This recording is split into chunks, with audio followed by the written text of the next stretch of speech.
इन दोस्तों, क्या हाल है आप लोगों के। और कल आप लोगों का एग्ज़ाम है 19 जनवरी वाला।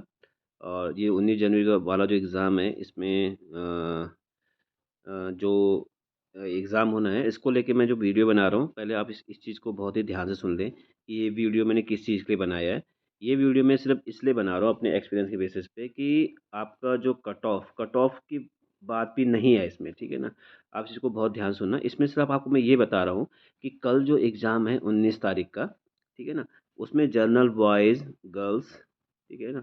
और ओबीसी, एससी, एसटी के जो बच्चे हैं, ठीक है, वो कितना स्कोर करके जाए या इतना स्कोर क्यों करें? मतलब क्या टारगेट रखें, ठीक है? क्या टारगेट होना चाहिए या क्या सोच के करें? क्योंकि देखो अभी तक तो आप लोग पढ़ ही रहे हैं, कुछ लोग रिवाइज़ कर रहे होंगे, कुछ ना कुछ इसमें रहे होंगे या कितना करना चाहिए, कैसे करना चाहिए, ज़्यादातर लोग इसी में रहेंगे इसमें। और दूसरी बात, इसमें कई सारे लोग ये बात भी करते हैं, बहुत सारे बच्चे मतलब कई बार मैंने देखा बहुत ही गंदे-गंदे कमेंट करते हैं। वो बहुत फ्रस्ट्रेटेड स्टूडेंट्स रहते हैं। जो इस तरह की बात करते हैं वो चीज़ों को नहीं समझते हैं। और जब रिज़ल्ट अभी एलटी का रिज़ल्ट देखो, एलटी के रिज़ल्ट में जो बातें की थी उसमें, ठीक है? जितनी मैंने बताया था लगभग रिज़ल्ट वैसे ही रहा है। साइंस और मैथमेटिक्स में जो होना था वो रहा था। आप उनमें कमेंट पढ़ सकते हो, पीछे वीडियो में एलटी रिज़ल्ट में जाके जा सकते हो कितना कट ऑफ रहेगा। उसमें जितनी बातें बोली थी उससे पहले जो आरओ एआरओ जो हमारा इसका जो ऑडिटर जनरल के ऑफिस का था, पर महाधिवक्ता कार्यालय का, उसमें मैंने कहा था पहले कि 225 वाले सेफ रहेंगे, तो वहाँ पर कट ऑफ ही लगभग उतनी गई थी। इसलिए यहाँ पर मैं जो बात करूँगा, तो ये जो पेपर आपको दिखाई दे रहा है, ये पेपर पर्सनल असिस्टेंट का पेपर है, जो कुछ दिन पहले क्या यूकेएसएससी ने कराया था, कल भी यूकेएसएससी कराएगा। तो इस पेपर का जो लेवल है, ठीक है? इसमें आप देख ही रहे हो, इसमें पहला क्वेश्चन इसमें उत्तराखंड को लेकर है। तो जितना पेपर आपने एनालाइज़ किया, जितने इसमें क्वेश्चन है, कुछ-कुछ क्वेश्चन इसमें तो बहुत ही मतलब आपको ईज़ी लगेंगे या फिर नॉर्मल लगेंगे। कई लोगों को चीज़ें बहुत ज़्यादा टफ लगती है, कई लोगों ने वो सुना ही नहीं है, बहुत सारी चीज़ें के रूप में इसमें है, ठीक है? ब्लू नॉर्मल मतलब जो इसमें क्वेश्चन उत्तराखंड के क्वेश्चन पूछे गए, वो काफ़ी ठीक-ठाक क्वेश्चन के लेवल के क्वेश्चन हैं। तो अगर अगर मतलब आयोग लगभग-लगभग इसी लेवल का पेपर है। देखो, आपको अगर आपने उत्तराखंड को एनालाइज़ किया है, ख़ासकर यूके एसएससी को अगर आपने एनालाइज़ किया है, तो यूके ट्रिपल एससी जो क्या करता है, वो ये नहीं देखता है कि 12th वाला है और या फिर ये ग्रेजुएशन लेवल का है। ठीक है ना? वो इस चीज़ को बिल्कुल नहीं देखता, वो सिर्फ़ क्या करता है, पेपर बनाता है।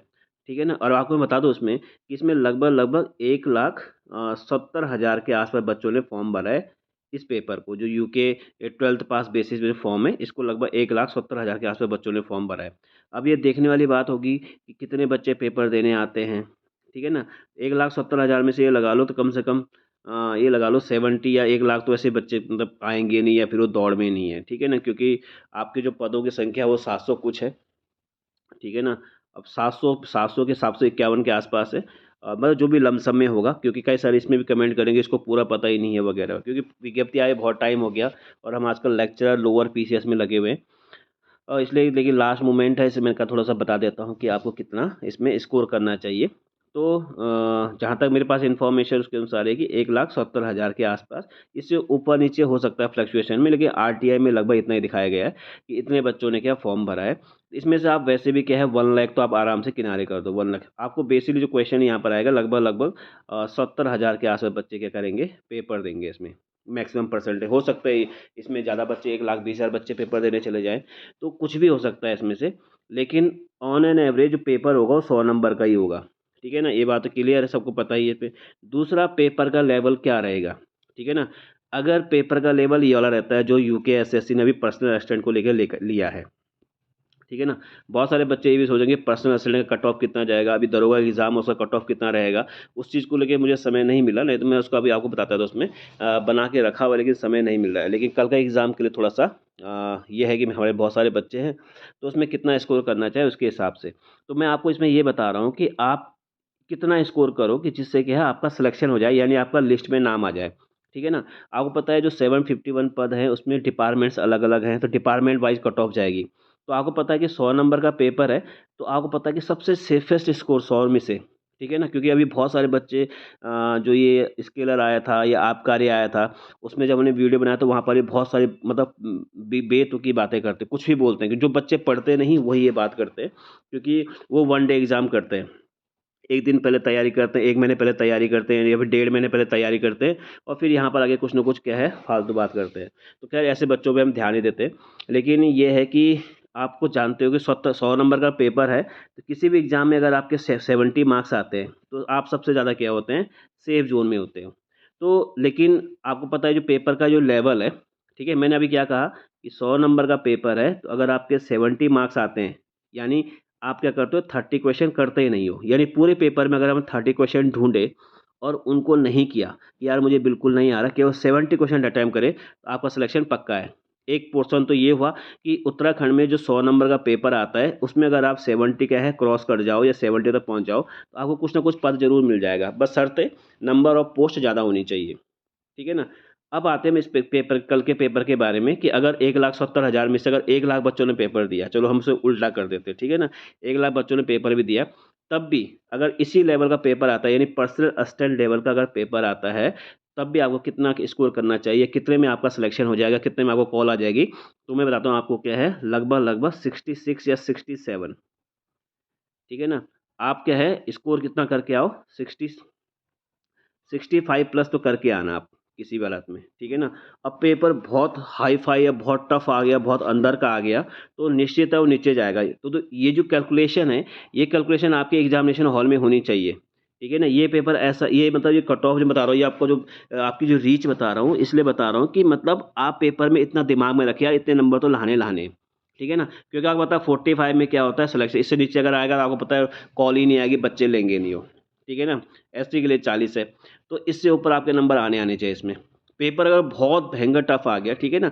तो ये आपको ये चीज़ वही कर सकता है जिसको ये पता है कि पेपर का लेवल क्या रहता है आयोग में किस लेवल में या किस पेपर में पेपर कैसा गया था कि इतनी कट ऑफ गई। जैसे बहुत सारे पेपर की कट ऑफ क्या 73 गई, किसी की 72 गई, ऐसे बहुत सारे पेपर की कट ऑफ अलग-अलग गई है। ठीक है ना? तो जिस बच्चे ने पूरा पेपर एनालाइज़ किया होगा, हर पेपर को देखता होगा, फिर उसके बाद से कट ऑफ देखता होगा कितनी कट ऑफ गई है, पेपर का लेवल क्या था, ऐसी कंडीशन में बच्चा कभी भी गड़बड़ नहीं कर सकता है, ठीक है ना?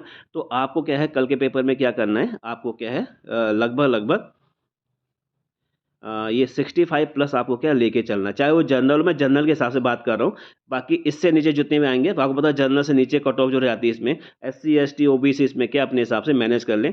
लेकिन मैक्सिमम की जो आपको क्या है, जो बच्चा कल के एग्ज़ाम में 65 क्रॉस करके आ जाएगा या 65 प्लस लेके आ जाएगा, उसको पक्का 100% कॉल आएगी, निश्चित है।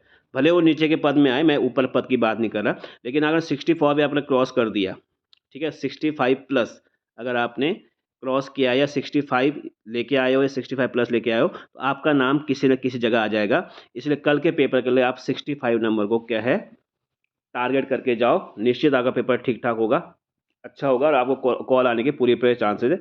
चाहे ये जो पीए लेवल का इस पेपर में कर लो। देखो ये पीए का जो पेपर है, ये उसी को टफ लगेगा, ठीक है? किसको टफ लगेगा? जो पढ़ाई-लिखाई नहीं करता, जो 1 महीने पहले या 6 महीने पहले पढ़ाई कर रहा है।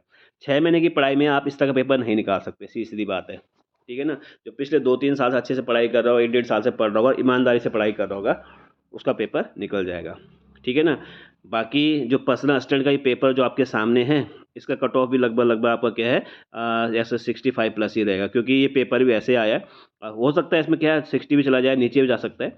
लेकिन अभी मैं इस पेपर की बात ही नहीं कर रहा हूँ, मैं कर रहा हूँ 19 तारीख के 19 जैन को जो पेपर है, उसमें आपको कितना स्कोर करना चाहिए जिससे आपका क्या नाम आ जाए, तो आपको 65 प्लस क्या है स्कोर करना चाहिए, जिससे आपका क्या नाम आ जाएगा। अगर आपको इससे नीचे अगर आप इसके नीचे आता है या पेपर इस लेवल से भी टफ आ गया, ठीक है ना? तो आप इसमें नीचे जा सकते हो, लेकिन 65 सबसे सेफ स्कोर है, ठीक है ना? आप इसमें 60 ला जाओ तो मेबी मैं ये नहीं कहता यहाँ पर नाम नहीं आएगा, यहाँ पर भी आपका नाम आएगा, 60 में भी नाम आ सकता है, यहाँ तक कि 57, 58 में आपका नाम आ सकता है।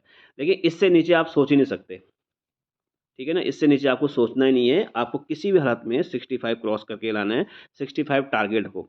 और लास्ट बात बताता हूँ आपको उसमें, 65 का बेसिक मीनिंग क्या है? 65 का मतलब ये है कि आगे आ जाके आपको क्या करना है, 35 क्वेश्चन करने ही नहीं पूरे पेपर में, या आप 30 क्वेश्चन लेके चलो, आपको 35 क्वेश्चन पेपर में पूरे छाँटने हैं कि यार इनमें से ऐसे कौन से 35 क्वेश्चन हैं जो मुझे नहीं करने हैं, तो आपके 65 अपने आप ही ठीक हो जाएँगे। ये अंडरस्टूड है, लेकिन ये उसी के लिए जो क्या है तैयारी करता होगा या अच्छे से पढ़ाई करता होगा।